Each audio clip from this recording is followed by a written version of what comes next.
podcast focused on trends shaping the future of manufacturing.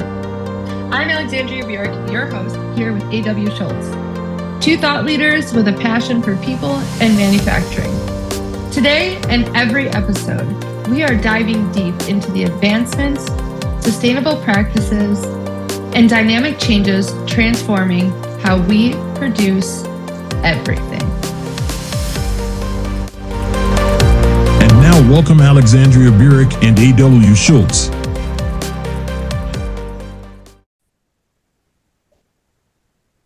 Hey everybody, welcome back to another episode of Factory of the Future. I'm here with A.W. Schultz. I'm Alexandria Bjork. And today we're going to be talking about a very technical term. It relates to the blah parts of our jobs and our lives. It's the blah that we have to do in order to do the stuff that we love. So this was inspired by our previous conversations in preparing for some of the recordings that we're doing today. And I asked A.W. about his doctoral studies, and he was like, I'm struggling. I just don't like what we're talking about or what I'm looking into now. It's just not interesting. And I said, that's very interesting, because I think no matter what we're doing in our lives, no matter if it's our jobs or our responsibilities at home, there's always seemingly some blah work that we have to do. And it's this period that we have to get through so we can do the work that we love and the things that we enjoy. So A.W., why don't you go ahead and share kind of how you're tackling this? Like, are there any games you're playing, to kind of like gamify it or make it more enjoyable, or setting smaller, like little milestones to get accomplishments? Like, what's your plan of attack here? Okay. Well, yeah. So what I would say, it's like I approach other things. It's like I've always liked to have, things in the back for projects to go to. Yeah. So I'm really getting a lot done around the house because I don't want to do any schoolwork or any preps for any kind of conferences, because it's that blah stuff. But I mix message stuff up. I found that I'm not a person that does good with tight deadlines.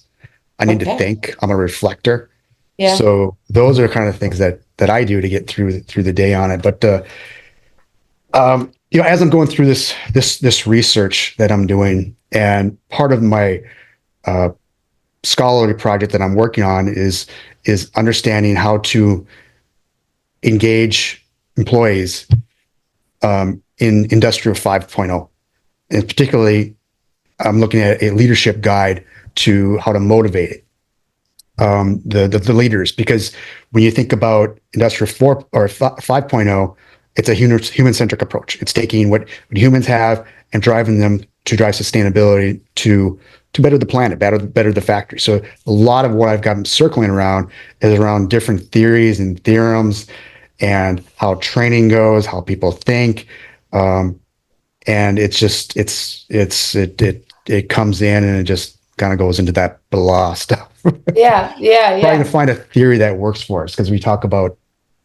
I'm just going to bore the audience if I start talking about it. So, as I'm hearing this, I have a recommendation for you, or something that I'd like you to experiment with. Is you go into your whatever you pick up next that you have to read. I would love, and I think it would almost be funny too, to do it in like a voice memo recording, but I would love for you to read whatever this next study is that's kind of like blah for you. And it's like, I'm picturing like when you're looking at a teacher talking and their students' eyes are glazing over, like I'm picturing that's like kind of your experience as you're reading through some of this like deeply technical statistical information pertaining to these topics. So I think it would be really interesting if you read it like almost in Shakespearean voice, or like a British accent, or like just overly enthusiastic about what you're reading. Like if you're like, and then there were 5.2 points of deviation of this thing as you were like reading it. I think that would be maybe potentially interesting, or a way to game. I got it for you right now. Okay, let's go. What makes exploratory sequential design different from convergent design? Researchers use the quantitative phase to understand the qualitative phase. Which results do you think might be more to explore? How can you imagine a researcher using qualitative results to select a quantitative participants? That's interesting. I see it. That's funny because I'm actually like, I want to know what the scoop is. Like, this sounds fun. I actually am interested in qualitative and quantitative data. So, okay, so that's what I'm in a place where I hate dealing with certain types of reports. Like, I like building the reports, but then if I have to do them on a monthly basis, like after the work of creating them is done, I hate the monotony of that. Like, I just hate it. And like, I'll be honest with you, I would sooner just not do it. And then if someone asks for it, like scramble and have the pressure of doing it because I hate doing it so much. Like that, the regurgitation and database management. Like my job is heavy right now in database management and I just hate it. I hate it. Hate it. And I feel like it's such a waste of my brain. Like I feel like brain cells are dying when I'm doing it. I understand that it's valuable and I reframe it, blah, blah, blah. And like sometimes I'll use it as, mindless time that I get paid. So I'll try to make it enjoyable by listening to a funny podcast or something that's interesting to me. Or admittedly, if I want to go party one night and I am going to be less than, super sharp the next day, I've got what I call mindless work that I do. So I'm still working and doing the things that the organization needs of me, but it's not something that needs my sharpest brain and my most critical thinking skills. So those are, I guess, some of the ways that I try to approach some of that blah work for me. But I think also what's been really, really productive has been reframing and repositioning myself in the organization. So every opportunity I get to separate myself from anything that I consider blah, I just keep taking these like micro steps such that it's becoming a noticeable difference now. And I'm now working more on strategic, qualitative things and less on quantitative things that I would just not really enjoy as much. So I think that's something that I would hope to be an inspiration to others on is, you have the control and you have the ability to portray yourself however you choose. And you have the ability to kind of take these just micro actions towards what you really desire and what you really want to create for yourself and your role.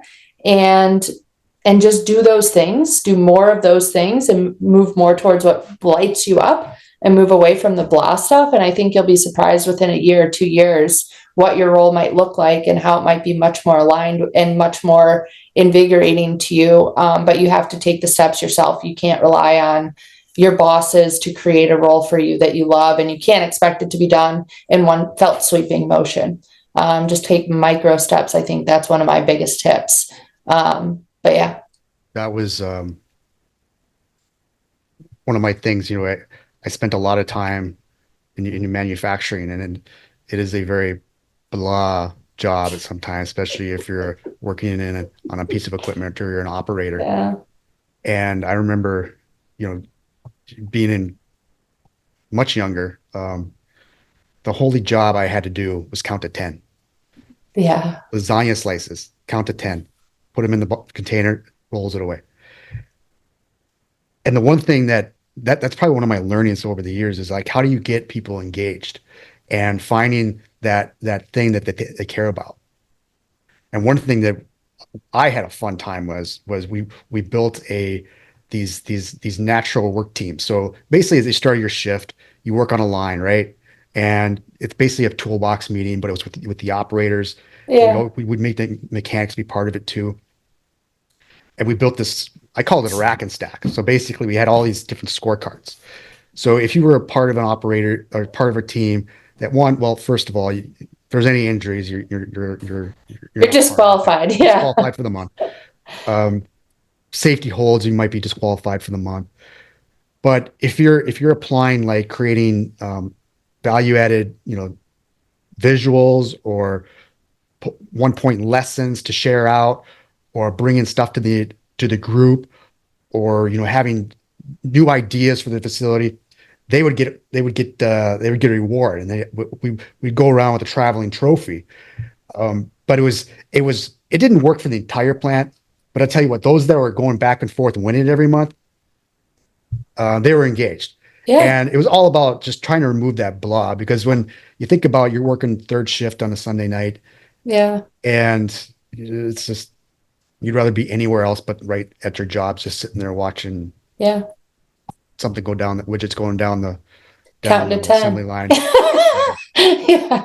That's I really don't miss, interesting. I Yeah. don't miss that blah. But yeah, Yeah. that was one of the things that um, it's also something I write about too, is, how do you engage people in a factory setting? Yeah. That's one of the things I've experienced that's been helpful in the past. Keep finding ways to The, engage. yeah, I think the gamify, I've read about it in like kind of personal self-development context. I've gamified safety training with the drivers when I used to produce like a 4-hour safety training. We had Jeopardy competitions, all the like relay races, popcorn games, like things from middle school or whatever that worked really well to get people engaged. Still do. But it makes it better. Like if we have to do it anyway, we might as well have fun doing it. Yes. But it takes a special manager to bring that to the table. And I think that's really cool that whoever was running the factory when you were working in it took the time or had the fortitude to bring that to the table and took the time and energy to, consistently foster that as a part of the culture, as a part of the day to day. I mean, the underlying thing there is obviously safety is most important. I think if so many factories just implemented what you're talking about in some unique context, would accidents be reduced? I'm sure, because it's all about personal accountability. And if it's not your manager that, is harping on you, but it's your actual team members, and now, you're accountable really to your peers, that's really where I think the magic happens in business, and especially the manufacturing world, is like if you can make a competition against equals and reward and illustrate who's exceeding expectations, you're just going to naturally raise the rest of the group. And yeah, there may be a handful of people who are still cranky, but I could guarantee you they're cranky if it's rainy, they're cranky if it's windy, they're cranky if it's sunny, they're cranky if it's snowy. They're cranky. They're just cranky people. And you got to just let it be. But yeah, okay, so that's cool. So I like that example on the gamify in the factory. Trying to think, I've also timed myself on some of this really like crappy work that I do. Like I just see how fast I can do it. Like how fast can I get it done? Like, that's something that people do with chores and things like that. And I use that less, but I try to pair. Yeah, I time it. But I think that just kind of hits on that we all literally have those things within our job. Like my dad's in sales. He hates doing sales reports. He hates doing the call reports or whatever, because that's the admin function. Every job has an admin function. My mom has all this reporting to do as a nurse with the vaccines for flu and COVID and all this stuff. And she just hates that part of it. I mean, so you think of it, it really makes you feel less special, or, it's like kind of grass is always greener, but really is it? Every job is going to have those things with it. Like even studying something that you're incredibly passionate about, something that you bring so much value to the world with, you're still in that moment of like, ugh, I just don't love it. Yeah, the blah, the blah. Yeah. What else are you thinking about as we're talking about this? We're talking about the blah, and you think about the visual that not everything goes linear, right? There's Yeah. always going to be that ups and downs and valleys, but the problem is you're trying to reach something and go after it. Yeah. And there's so many, there, failing at something isn't honestly a bad thing. Yeah. It's just getting up quick and responding to it and learning from it. Yeah. James Clear has a thing in his book, Atomic Habits. He calls it the Valley of Disappointment, I want to say. And it talks about, so instead of kind of the up and down versus the perfect straight line linear graph, or the Valley of Disappointment is described as, okay, you have your XYZ axis, you have, what you expect, so your linear progress, but the Valley of Disappointment is this like part where you're doing the work, but you don't get to see the results until way later, as time goes on. So it's like that valley of disappointment. Like even with like database management work, okay, you're sitting over here, you're typing up all these things, you're managing all this stuff, but it's not until a year later when you've done all that over month over month over month over month that you actually have something that's useful. Or like now I'm looking back on 4 years of data that I have on trailer maintenance expense, and all of a sudden, like now all the work that was boring and kind of arduous is now we've gotten past the valley of disappointment. So I guess as people are working through, working towards an accomplishment or just working to get through the week, just keep in mind, what you think, what is kind of just blah, or what may not have come to fruition yet. Don't give up on it, and just find a way to make it more fun if you have to do it too. Those are some things I think if I were in the audience, I would hope that I was taking away that stuff. Like, okay, if I have to do it, how can I make it fun? If I'm a manager, how can I, encourage competition across my staff where they want to hold each other accountable, and then all that responsibility doesn't fall on me. If I'm, studying, to get my doctorate, how can I just get through this period of time where I'm doing the work, I'm reading these studies, and I don't know when it's going to come to be, come to be an interesting topic, but who knows? Maybe we'll be on a future episode, and whatever it is that you're reading about quantitative and qualitative data, we'll have some interesting topic, such as a leaf blower and its CO2 emissions and things like that we've covered in other topics and things that we've had on the show. So maybe tell yourself that too, like, oh, this is going to be so useful at a later time. I just don't know how it's going to be useful. But yeah. Agreed. Yeah. So I don't know. Is this are we clocking out here? Have we run this up the flagpole? I think we ran at the flagpole. We're ready to check out. Like okay. Goods. We're out of here. Like finished goods. Yeah. And we're going to close loop it. We're going to do closed loop manufacturing and bring something from this episode into a future one, maybe. Yep. All right. Cool. Take care. Goodbye. Bye. This is Factory the Future, and we are out of here like finished goods. Stay tuned for our next episode of Factory of the Future, where we're exploring groundbreaking techniques and behaviors that are reshaping industrial landscapes. Don't forget to subscribe and leave us a review and help others discover the cutting-edge insights transforming manufacturing as we know it.